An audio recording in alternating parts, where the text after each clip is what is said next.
ನಮಸ್ಕಾರ ಸ್ನೇಹಿತರೆ, ಏನಂತ ಒಳ್ಳೆ ಸುದ್ದಿ ಅಲ್ಲ ಇದು. 35 ವರ್ಷದ ಮೇಲ್ಪಟ್ಟದ ಗಂಡಸರು ಹೆಂಗಸರು ಎಲ್ಲರೂ ಇದನ್ನ ಯೋಚನೆ ಮಾಡಬೇಕಾದಂತ ವಿಚಾರ. ಇವತ್ತು ನಮ್ಮ ಎಲ್ಲರ ಪ್ರೀತಿಯ ಕಲಾವಿದ ದಿಲೀಪ್ ರಾಜ್ ನಮ್ಮನ್ನ ಬಿಟ್ಟು ಹೋಗಿದ್ದಾರೆ ಮ್ಯಾಸಿವ್ ಹಾರ್ಟ್ ಅಟ್ಯಾಕ್ ಇಂದ.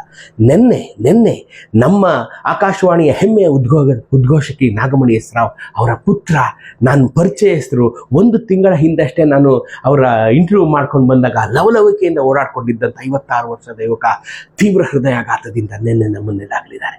56 ವರ್ಷ, 46 ವರ್ಷ ಇವೆಲ್ಲ ಸಾಯೋ ವಯಸ್ಸೇನ್ರಿ. 90-95 ವರ್ಷ ನಮ್ಮ ತಂದೆ ತಾಯಿಗಳು ಆರೋಗ್ಯವಾಗಿ ಬದುಕಿದ್ರು. ನಾವು 40 ಆದ್ಮೇಲೆ ಯಾಕೆ ಈ ಥರ ಸೈಲೆಂಟ್ ಆಗಿ ಯಾರಿಗೂ ಗೊತ್ತಿಲ್ಲದಂಗೆ ಸಾವು ಬಂದು ನಮ್ಗೆ ನೆಳ್ಕೊಂಡು ಹೊರಟೋಗ್ತಾ ಇದೆ? ನೋಡಿ, ಅದರಲ್ಲೂ ಈ ನ್ಯೂಸ್ಗಳು ನೋಡಿದ ಹಾಗೆ ದಿಲೀಪ್ ರಾಜ್ ಅವರು ಅವರ ವಾಚಲ್ಲಿ, ಸ್ಮಾರ್ಟ್ ವಾಚಲ್ಲಿ ಹಾರ್ಟ್ ಬೀಟ್ ನೋಡ್ತಾ ಇದ್ರು, ಸರಿಯಾಗಿ ತೋರಿಸ್ತಾ ಇತ್ತು ಅಂತೇನೋ ವರದಿಯಾಗಿದೆ. ಈ ವಾಚ್ಗಳನ್ನು ನಂಬೇಡಿ, ಯಾವುದನ್ನು ನಂಬೇಡಿ. ನಿಮಗೆ ಎದೇನೋ ಬಂತೋ ಬರಲಿಲ್ವೋ, ಇಲ್ಲ ಕಣೋ ಧರ್ಮಿ ನಾನು ECG ಮಾಡಿಸಿದೆ, ನಾನು ಈಕೋ ಮಾಡಿಸಿದೆ, ನಾನು ಟ್ರೆಡ್ಮಿಲ್ ಟೆಸ್ಟ್ ಮಾಡಿಸಿದೆ, ನನ್ನ ಹತ್ರ ಅವೆಲ್ಲ ಏನೂ ಪ್ರಯೋಜನ ಇಲ್ಲ. ನೋಡಿ, ಈ ಥರದೊಂದು ಸ್ಕ್ಯಾನಿಂಗ್ ಬಂದಿದೆ. ಬಹುಶಃ ನನ್ನ ಸೀಮಿತ ಜ್ಞಾನದ ಮಟ್ಟಿಗೆ ಇದು ಬೆಂಗಳೂರಿನ ಏಕೈಕ ಮೆಷಿನ್ ಇದು. ಯುನೈಟೆಡ್ ಆಸ್ಪತ್ರೆ, ಮಾಧವನ್ ಪಾರ್ಕ್ ಪಕ್ಕ ಜಯನಗರ ಇಲ್ಲಿದೆ. ಇಲ್ಲಿಗೆ ಬಂದು ಇದರಲ್ಲಿ 5 ನಿಮಿಷ ತಗೋತಾರ್ರಿ.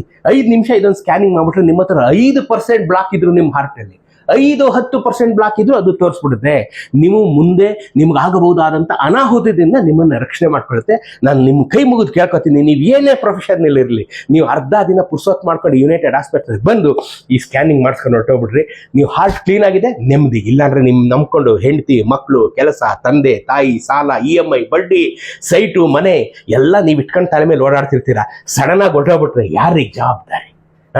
ನಾನು ಫಿಟ್ನೆಸ್ ಫ್ರೀಕು, ನಾನು ಸ್ಪೋರ್ಟ್ಸ್ ಮನ್ನು, ನಾನು ಅದು ಲೊಟ್ಟ ಲಸ್ಕಿ ಏನು ನಡೆಯಲ್ಲ. ತಿಳ್ಕೊಂಬಿಡಿ, ಇವತ್ತಿನ ದಿನಮಾನದಲ್ಲಿ ಈ ಕಲಿಕಾಲದಲ್ಲಿ ಏನು ನಡೆಯಲ್ಲ. ನನ್ನ ಅತ್ಯಾಪ್ತ ಸ್ನೇಹಿತ ಯೋಗಪಟು, ನನ್ನ ಅತ್ಯಾಪ್ತ ಸ್ನೇಹಿತ ಕಳೆದ ತಿಂಗಳು ಬೈಪಾಸ್ ಸರ್ಜರಿ ಮಾಡಿಸ್ಕೊಂಡ.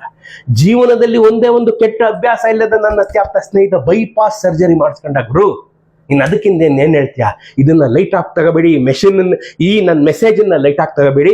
ಈ ಮೆಷಿನ್ ಒಂದೇ ಒಂದಿರೋದು ಬೆಂಗಳೂರಲ್ಲಿ ಇವಾಗ ಸದ್ಯಕ್ಕೆ United hospital throw away price ಅಲ್ಲಿ ಕರೀ, ಪ್ರಮೋಷನಲ್ ವಿಡಿಯೋ ಅಲ್ಲ, ಥ್ರೋ ಅವೇ ಪ್ರೈಸ್ ಅಲ್ಲಿ ನಿಮಗೆ ಇದನ್ನ ಸ್ಕ್ಯಾನ್ ಮಾಡಿ ನಿಮ್ಮ ಹೃದಯದ ಆರೋಗ್ಯವನ್ನು ತಿಳಿಸ್ಕೊಟ್ಬಿಡ್ತಾರೆ. ಡಾಕ್ಟರ್ ಇದಕ್ಕೆ ಏನ್ ಹೇಳ್ತಾರೆ ಕಣ? ಸರ್ ನಮಸ್ಕಾರ, ಏನ್ ಹೇಳ್ತೀರಿ ಈ ಹೃದಯಾಘಾತಗಳ ಬಗ್ಗೆ?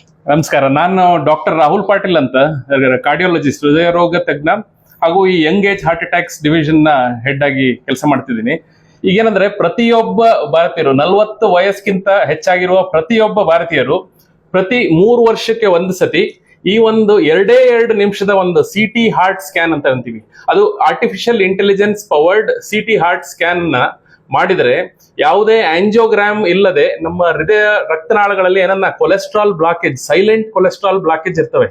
ಅದರಿಂದ ಏನ್ ನಮಗೆ ಎದೆ ನೋವು ಇರಬೇಕು, ಎದೆ ಆಯಾಸ ಇರಬೇಕು ಅಂತದ್ದು ಏನಿಲ್ಲ. 40 ವಯಸ್ಪಟ್ಟ ಪ್ರತಿಯೊಬ್ಬ ಭಾರತೀಯರು, ಅದು ಇದರಲ್ಲಿ ಏನೋ ಶುಗರು, BP, ಕೊಲೆಸ್ಟ್ರಾಲ್ ಹಂಗೇನಾದ್ರೂ ಇದ್ದವರಂತೂ ಸ್ಪೆಷಲ್ ಆಗಿ ಮಾಡಿಸ್ಬೇಕು. ಈ ಒಂದು 2 ನಿಮಿಷದ ಒಂದು CT ಹಾರ್ಟ್ ಸ್ಕ್ಯಾನ್ ಅಲ್ಲಿ ನಮ್ಗೆ ಸೈಲೆಂಟ್ ಕೊಲೆಸ್ಟ್ರಾಲ್ ಬ್ಲಾಕೇಜ್ ಅನ್ನ ಪತ್ತೆ ಹಚ್ಚಬಹುದು.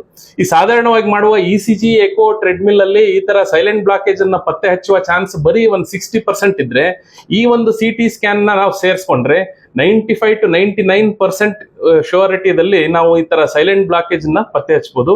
ಈ ತರ ಪತ್ತೆ ಹಚ್ಚಿದಾಗ ಒಂದು ಸಿಂಪಲ್ ಆಗಿ ಕೊಲೆಸ್ಟ್ರಾಲ್ ಕಂಟ್ರೋಲ್, ಕೊಲೆಸ್ಟ್ರಾಲ್ ಟ್ಯಾಬ್ಲೆಟ್ಸ್ ಅನ್ನ ಸ್ಟಾರ್ಟ್ ಮಾಡಿ, ಇದರಿಂದ ಯಾವುದೇ ಮುಂದೆ angiogram, heart attack, bypass surgery ಅದು ಏನು ಆಗ್ಲಾರ್ದಂತಾನೆ ನಾವು ನೋಡ್ಕೋಬಹುದು.